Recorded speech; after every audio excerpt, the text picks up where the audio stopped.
Oi pessoas, sejam todos bem-vindos de volta ao canal. Eu sou a Mika e aqui é o seu lugar seguro para falarmos de casos criminais, histórias bizarras e muito mistério.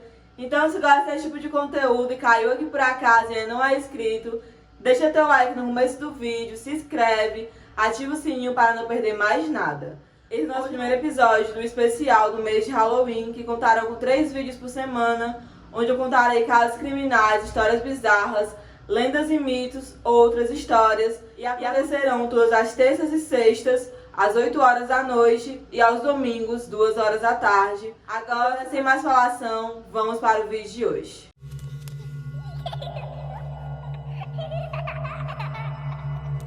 Lisa Ann Frisch era uma garotinha de apenas 9 anos que foi sequestrada e abusada sexualmente quando saiu para pedir doces de Halloween. O responsável por essa crueldade foi um antigo vizinho de Lisa, Gerald Turner, que mais tarde seria apelidado de Halloween Killer ou assassino do Halloween. Lisa nasceu em 2 de junho de 1964 em Wisconsin, Estados Unidos, e era filha de Alan Frisch e Marion Green. Lisa foi descrita como uma criança alegre, e essa sua alegria contagiava a todos os seus colegas que queriam sempre ter ela por perto. Ela cursava o ensino fundamental da 4ª série e também participava do grupo de escoteiras. Tinha olhos castanhos profundos, um sorriso banguela que revelava os seus dentes ainda nascendo aos 9 anos de idade, um cabelo cortado pela sua mãe, que era esteticista, com um corte atual e da moda. Ela era uma menina que tinha tudo para ter um futuro promissor e viver a sua infância. Porém, no dia que ela saiu para pedir doces de Halloween, tudo aquilo mudou. Na época do crime, Lisa morava com a sua mãe e seu padrasto e um meio-irmão, que era bebezinho recém-nascido.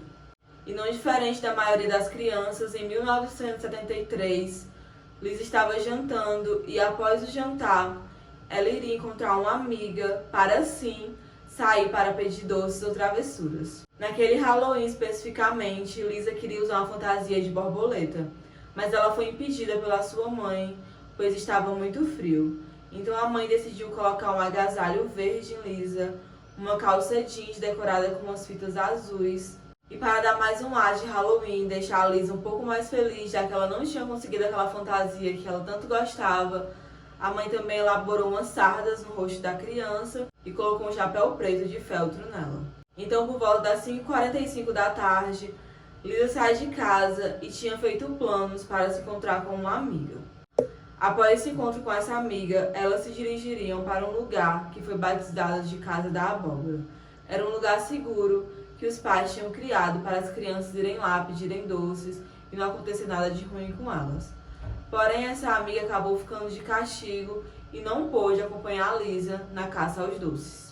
Um detalhe que vale salientar aqui no vídeo, que esse lugar seguro, que foi denominado carinhosamente de A Casa da Abóbora, foi criado quando relatos em todo o país começou a surgir que os doces das crianças estavam sendo envenenados e estavam colocando lâminas de barbear nas maçãs. Então os pais, com o intuito de não destruir a tradição do Dia das Bruxas, porque sabemos que lá nos Estados Unidos é muito forte essa cultura, eles criaram esse lugar que supostamente deveria ser seguro para as crianças. Então, como vocês já sabem, Lisa estava sozinha e ela não se demorou muito para poder ir atrás dos doces. Como qualquer criança, ela estava muito ansiosa para poder bater de porta em porta e pegar os seus doces. Naquela noite, ela fez 3 paradas. E a primeira dela foi na casa da professora Karen, a segunda do colega de classe e a terceira foi na casa de Gerald. Gerald para Lisa não era um homem estranho, era um homem com aspecto bastante familiar e amigável, pois ele já tinha morado há algum tempo em um duplex da sua família que ficava bem vizinho à casa de Lisa.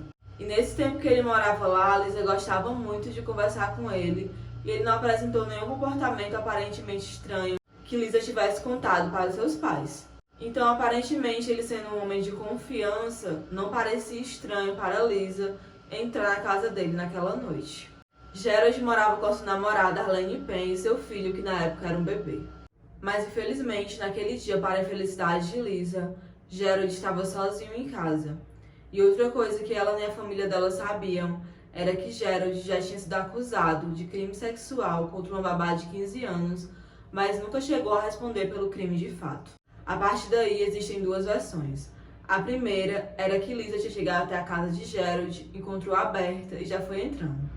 E a segunda é que ela chegou a tocar a campainha, falou a tradicional frase doces ou travessuras, e no momento que ele viu Lisa, ele já foi a conduzindo para dentro e em seguida a conduziu até as escadas que davam em direção ao quarto dele. Já no quarto dele, Lisa foi agredida sexualmente de todas as formas mais brutais possíveis e após isso, ela foi estrangulada até a morte. Depois de ele ter feito tudo isso, ele pegou as roupas da menina, colocou em 2 sacos de lixo preto e também pegou o corpo da menina e colocou em mais um saco de lixo preto e jogou em uma estrada conhecida como Estrada 49, como se fosse um lixo qualquer. Essa estrada ficava próxima à zona rural e próxima a fazendas. Então Lisa, assim como qualquer criança, tinha horário para chegar em casa, e o horário estipulado pela sua mãe foi às 7 horas da noite. Porém, foram se passando as horas e nada de Lisa chegar. Imediatamente, a sua mãe foi ficando extremamente preocupada, porque não tinha nenhum sinal da filha, e começou a relatar para todos os vizinhos que rapidamente iniciaram as buscas. As buscas iniciaram a partir das 10 horas da noite e levaram o resto da noite quase toda. Porém, nenhum sinal da Lisa. Na manhã seguinte, as buscas continuaram e já contavam com pelo menos 5.000 pessoas participando das buscas.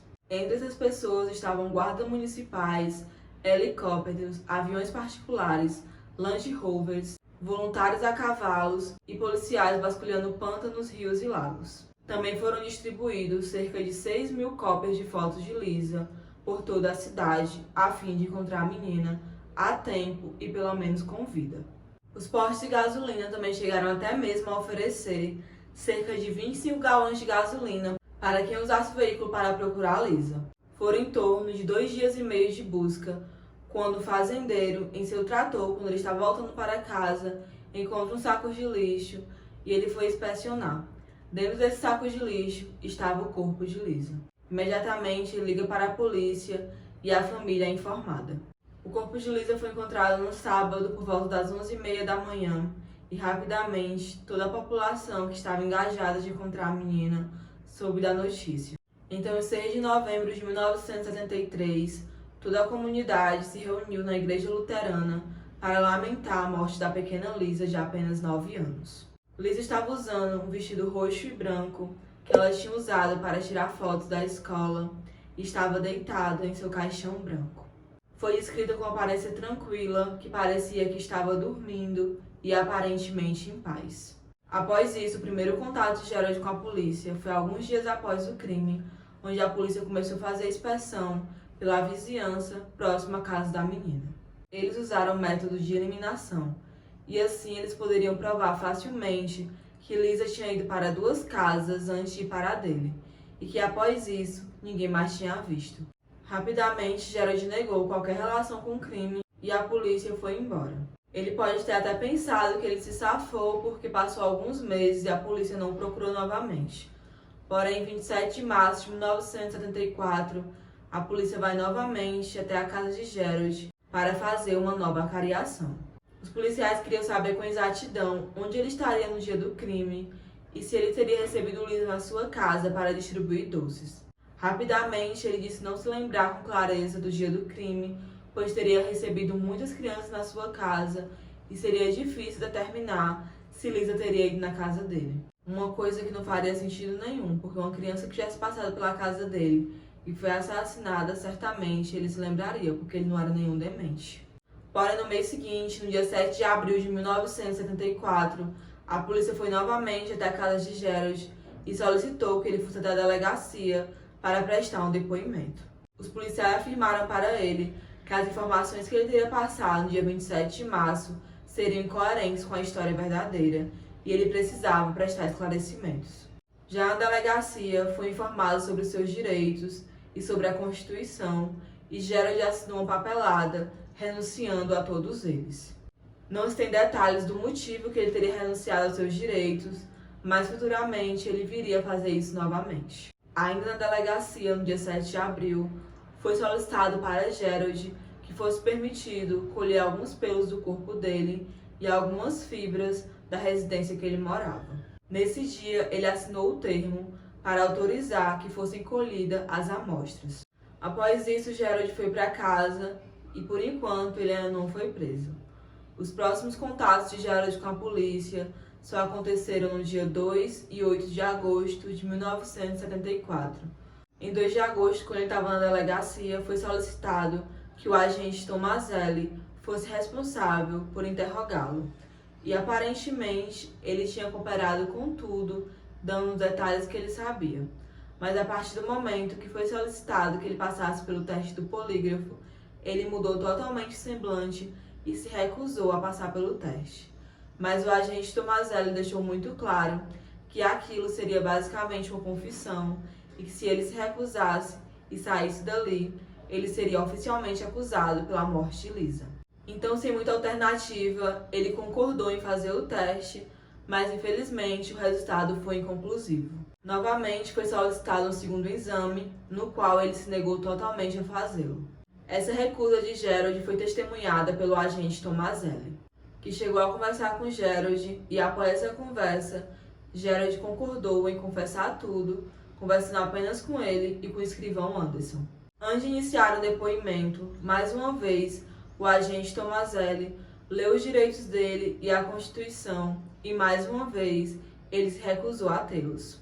E ao primeiro momento, Gerald quis apresentar um falso testemunho, alegando uma história fictícia, dizendo que Lisa teria morrido acidentalmente. Porém, o agente não engoliu muito essa história e o interrogatório, que durou 2 horas e 5 páginas, ele confessou tudo de como teria matado Lisa no dia 31 de outubro de 1973. Em 21 de agosto de 1974, o advogado de Gerald tentou mover uma ação, alegando que ele teria sido pressionado para poder confessar aquele crime e ele não era responsável por ele. Mas depois de uma audiência preliminar, Gerald foi levado a julgamento sob a acusação de homicídio em primeiro grau, perversão sexual, sedução de uma criança para propósitos imorais e comportamento indecente com a criança. O advogado dele mais uma vez tentou recorrer com a alegativa de confissão sobre a ameaça, no qual foi comprovado que Gerald confessou por livre e espontânea vontade. E foi concluído também pelo juiz que o depoimento foi dado de forma inteligente e tinha total veracidade.